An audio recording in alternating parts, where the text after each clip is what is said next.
Class 6 today we are starting exercise 5.2 from question number 1।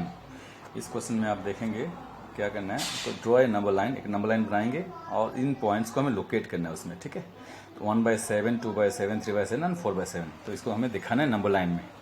तो मैं न्यूमीटर और डिनोमीटर मैंने आपको पता ही है आपको, ऊपर वाले नंबर को बोलते हैं न्यूमीटर, नीचे वाले को बोलते हैं डिनोमीटर। डिनोमीटर देखो सबके सब 7 है, ऑल आर 7। ठीक है ना, यानी कि 7 का रोल ये है कि 7 डिनोमीटर ये बताता है कि नंबर एक यूनिट के कितने डिविजन्स होंगे या कितने पार्ट होंगे, यानी कि 0 और 1 के बीच में जो जितना भी 0 और 1 के बीच का जो डिस्टेंस है उसके 7 टुकड़े करने पड़ेंगे आपको। ठीक है, 0 नंबर लाइन में 0 होता है, फिर 1 आता है, 2 आता है, ऐसे चलता रहता है। ठीक है ना, तो 0 और 1 के बीच में जो ये डिस्टेंस है उस डिस्टेंस के हमें 7 टुकड़े करने हैं, इक्वल पार्ट्स होते हैं। ठीक है, तो करते हैं इस क्वेश्चन को और मैं आपको समझा देता हूँ। ठीक है, क्वेश्चन नंबर 1 तो मैंने ये करके रखे थोड़े से।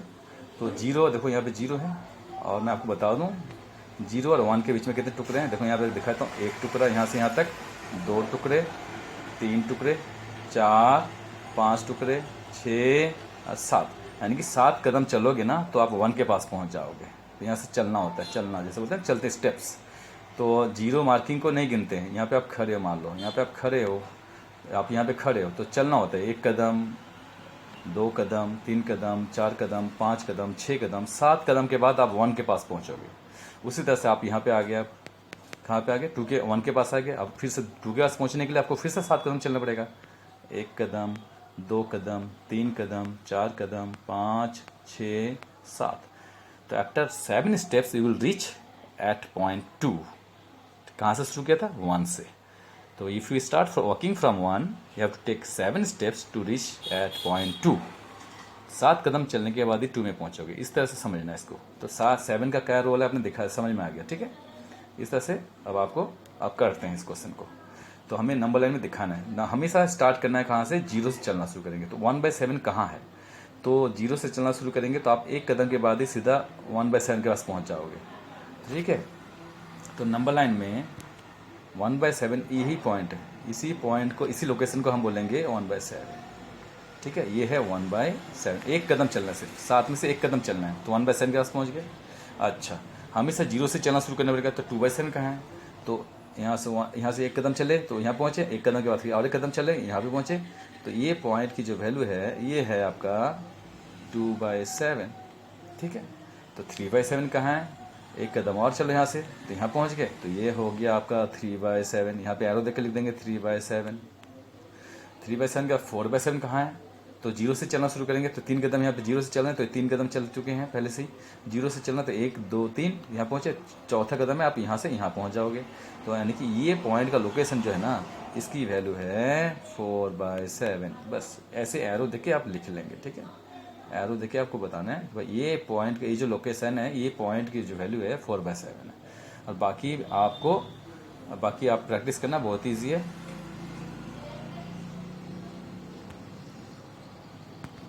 इसमें मैं आपको बता दूं, क्वेश्चन नंबर 1 में हमने समझा दिया। अब 2 में क्या है, 9 नीचे है, यानी कि अब 9 कदम चलने के बाद 0 से आप 1 के पास पहुंचोगे। 9 डिविजन्स करने पड़ेंगे आपको, 0 और 1 के बीच में जो डिस्टेंस है उसके 9 टुकड़े करने हैं। ठीक है, तो 9 कदम चलोगे ना, मार्किंग कर लेना, 0 को नहीं गिनना, 0 मार्किंग को मत गिनना।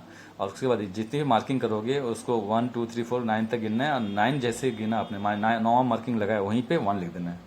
ठीक है, तो इसको प्रैक्टिस करना है। 1 को अच्छे से समझ लो, देख लो, फिर 9 कर सकते हो, सेकंड कर सकते हो। ठीक है, थर्ड, फोर्थ सभी कर सकते हो।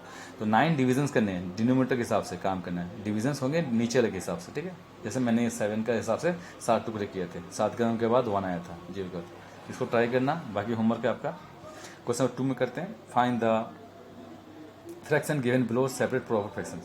तो इसमें से हमें प्रॉपर फ्रैक्शन सेपरेट करना है। ठीक, इनमें से सेपरेट करना है। ठीक है, प्रॉपर फ्रैक्शन कौन है, तो मैं आपको बता दूं, प्रॉपर फ्रैक्शन वो होता है जिसमें न्यूमरेटर डिनोमिनेटर से छोटा होता है। If the numerator is less than the denominator then it is proper. Numerator छोटा होना चाहिए डिनोमिनेटर से, डिनोमिनेटर बड़ा होता है, नीचे वाला बड़ा होना चाहिए। ठीक है ना, एग्जाम में हम नंबर भी ऐसे देते हैं, प्रॉपर फ्रैक्शन के हिसाब से देते हैं। नीचे वाला नंबर बड़ा होता है, 10 में से कितना मिला, 10 में से 10।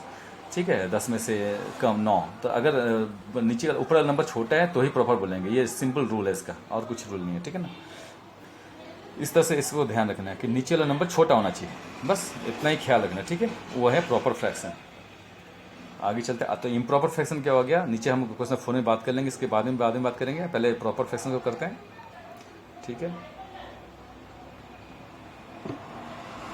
इसको यहाँ दिखा देते हैं, क्वेश्चन नंबर 2। प्रॉपर फ्रैक्शंस मैं आपको यहाँ पे लिख देता हूँ उनमें से देख के, ठीक है। Proper fractions are proper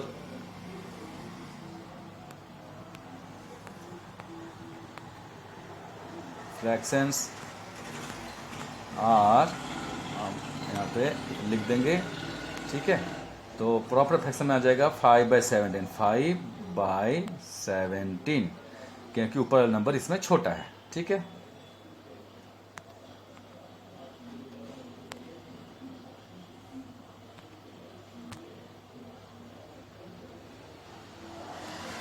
comma, उसके बाद लिखेंगे सेकेंड 11/7 प्रॉपर नहीं है क्योंकि 11 बड़ा है, 3/8 है, फिर प्रॉपर 3/8, ठीक है। 3/8 के बाद 9/7 ये प्रॉपर नहीं है क्योंकि 9 ऊपर नंबर बड़ा हो गया। 11/14 ये है प्रॉपर, 11/14 क्योंकि 11 छोटा है 14 से। उसके बाद 7/6 नहीं है क्योंकि 7 बड़ा हो गया 6 से। 5/8, यस 5/8 जो ये प्रॉपर है, ऊपर नंबर छोटा है 8 से, ठीक है। 3/15 भी प्रॉपर है, 3 ऊपर बड़ा छोटा है, 15 नीचे बड़ा है, तो ये प्रॉपर है। उसके बाद 25/9 नहीं है, 13/10 नहीं है, 18/17 नहीं है, 18/19 यस है, 18/19 है क्योंकि 18 छोटा है 19 से, नीचे नंबर से, ठीक है। ये प्रॉपर है। 21/37 है, ये इसको भी लिख देंगे आप, 21/37 ये प्रॉपर है, ठीक है। तो मैं आपको बड़ा करके दिखा भी रहा हूँ, छोटा करके भी दिखा रहा हूँ, तो ताकि दिखने में कोई तकलीफ नहीं होगी आपको, ठीक है। और लास्ट 15/16 ये भी प्रॉपर है, तो 15/16 ये भी प्रॉपर है क्योंकि 15 छोटा है 16 बड़ा है। इस तरह से हमें करना था इस क्वेश्चन को। ये सारे आपके आंसर्स हैं, ठीक है, आंसर्स। तो प्रॉपर फ्रैक्शंस ये सारे के सारे प्रॉपर फ्रैक्शन है, ठीक है। उसके बाद हम क्वेश्चन नंबर नेक्स्ट क्वेश्चन में चलेंगे, देखते हैं नेक्स्ट क्वेश्चन में क्या है। Question number 3, write 5 proper fractions whose numerator and denominator differ by 3, जिसका न्यूमरेटर डिनोमिनेटर में 3 का अंतर हो। हमें ऐसे प्रॉपर फ्रैक्शन खुद से लिखने हैं, खुद से कुछ भी लिख सकते हो आप, एनीथिंग एवरी, ठीक है, जो आपको मन करे। तो लेकिन हाँ देखना है कि जिसका न्यूमरेटर डिनोमिनेटर से 3 छोटा हो, डिनोमिनेटर नहीं कि बड़ा होना चाहिए, 3 ही बड़ा होना चाहिए। तो मैं आपको देख के लिख के समझा देता हूँ, ठीक है।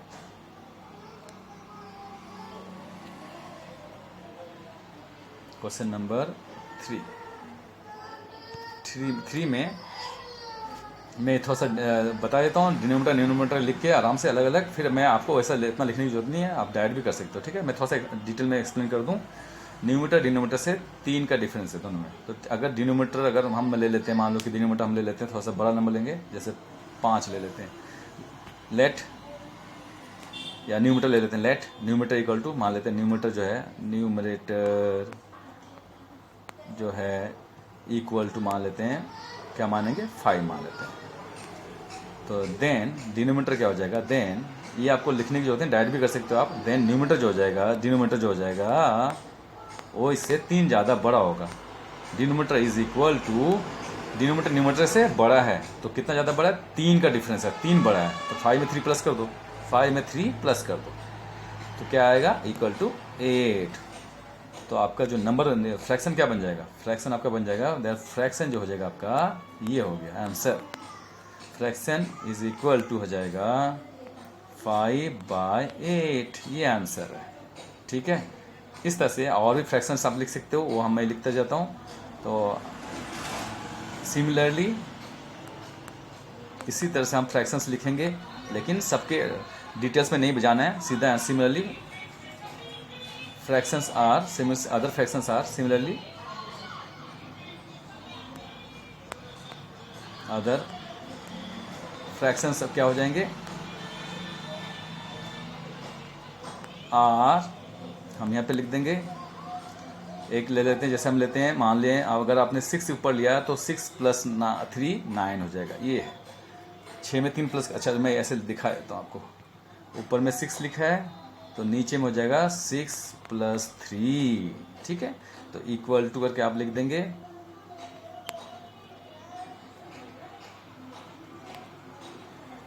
6, सॉरी,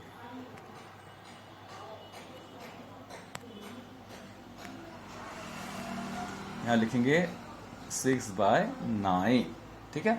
उस तरह से आगे चलते हैं। दूसरा हो जाएगा फ्रैक्शंस। अगर मैंने लिया 7 तो नीचे हो जाएगा 7+3, ठीक है। तो इक्वल टू हो जाएगा 7/10, ठीक है। नेक्स्ट चलते हैं। अगर मैं लेता हूँ 8 तो नीचे हो जाएगा 8+3, ठीक है। तो इक्वल टू हो जाएगा 8+3 11 होता है, नीचे 11 आ जाएगा 8/11, ठीक है। ये चौथा हो गया हमारा, ठीक है। हमें 5 लिखना है, लास्ट हम लिख देते हैं। लास्ट लिखें, अगर मैं 9 लेता हूँ ऊपर तो नीचे हो जाएगा 9+3, ठीक है। तो इक्वल टू क्या होगा 9+3 12, ठीक है ना। तो हम लिख देंगे 9/12। तो ये सारे आपके आंसर हो गए, ठीक है। ये सारे आपके आंसर हो गए। अब आगे चलते हैं, इस तरह से आप करेंगे। क्वेश्चन नंबर 4 में चलेंगे। अब इसमें से इम्प्रॉपर फ्रैक्शन हमें खोजना है। 4 में इम्प्रॉपर फ्रैक्शन खोजते हैं, सारे इम्प्रॉपर फ्रैक्शन लिखते हैं। इम्प्रॉपर फ्रैक्शन क्या होता है? इम्प्रॉपर फ्रैक्शन वो होता है जिसमें numerator is greater than denominator, ऊपर वाला नंबर नीचे वाले से बड़ा होता है। तो हम खोज के लिखना है, सिर्फ उसी को लिखेंगे, ठीक है। तो शुरू करते हैं, let's do it. Question number 4, improper fractions are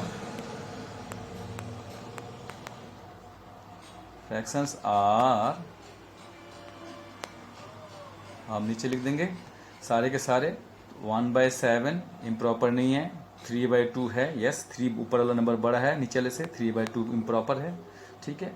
5/4 yes है, बिकॉज 5 इज ग्रेटर देन 4, 5 ऊपर वाला नंबर बड़ा है नीचे वाले से। 41/47 नहीं है। 22/17 यस है, क्योंकि 22 बड़ा है 17 से। 22/17 इम्प्रॉपर है, ठीक है। उसके बाद कौन है? उसके बाद हम स्पेस दे के लिखते रहेंगे, अच्छा, ठीक है। उसके बाद कॉमा भी दे, अच्छा कॉमा नहीं दिया मैंने, कॉमा दे देता हूँ, ठीक है। कॉमा दे के लिखते हैं। 3/7, 5/4, कॉमा दे के लिख देते हैं। फिर कॉमा 5/4 के बाद 22/17, 22/17, फिर कॉमा 22/17 के बाद 101/19 है। ये इम्प्रॉपर है क्योंकि ऊपर नंबर बड़ा है। अच्छा रुको ये गलत हो गया, 101/19। उसके बाद कॉमा, फिर 17/33 प्रॉपर है, ये नहीं चलेगा। 19/17 यस, ये इम्प्रॉपर है। 19/17 ये इम्प्रॉपर फ्रैक्शन। उसके बाद 7/11 प्रॉपर है, ये नहीं चलेगा। 23/21 यस है, ये 23/21 क्योंकि 23 बड़ा है 21 से, ये भी इम्प्रॉपर हो गया। उसके बाद कॉमा 53/41 यस है, क्योंकि 53 इज ग्रेटर देन 41, 53 ऊपर है, ऊपर वाला नंबर बड़ा हो गया नीचे से, तो ये भी इम्प्रॉपर है। कॉमा, अच्छा नेक्स्ट लाइन में लिख देते हैं। उसके बाद 41/23 यस है, ये भी इम्प्रॉपर है। 41/23 क्योंकि 41 बड़ा है 23 से, ये भी इम्प्रॉपर है। 32/42 नहीं है। 50/61 ये भी नहीं है। तो आपके आंसर आ चुका है, ये आंसर है हमारे, ठीक है। इससे करने हैं। उसके बाद आगे बढ़ते हैं क्वेश्चन नंबर, नेक्स्ट क्वेश्चन के लिए। Question number 5, write 5 improper fraction whose numerator and denominator differ by 7। अब हमें इम्प्रॉपर फ्रैक्शन अपने खुद से बनाने। इम्प्रॉपर फ्रैक्शन हमने लिखा था क्वेश्चन नंबर 4 में, लिखा था हमने यहाँ पे। अब हमें खुद से बनाने इम्प्रॉपर फ्रैक्शन जिसका न्यूमरेटर डिनोमिनेटर में कितना का अंतर है? 7 का अंतर है। तो न्यूमरेटर जो है डिनोमिनेटर से बड़ा है इस बार, ठीक है, तभी तो इम्प्रॉपर बनेगा। तो numerator is greater than denominator by 7। इस तरह से हम करते हैं। चलो करते हैं। क्वेश्चन नंबर 5 में हम इम्प्रॉपर फ्रैक्शन लिखेंगे, बनाते हैं improper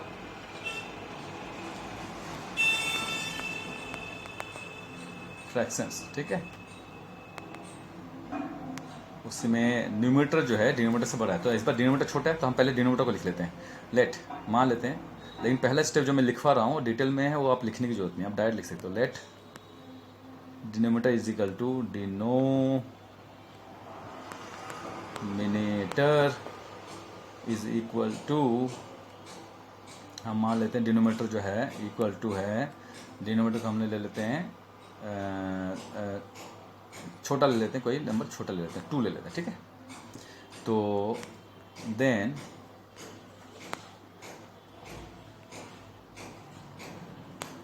numerator is equal to क्या हो जाएगा, डिनोमीटर से बड़ा है ना न्यूमरेटर, तो न्यूमरेटर हो जाएगा 7 ज़्यादा है तो 2 + 7, तो 2 + 7 कितना हो जाएगा इक्वल टू 9।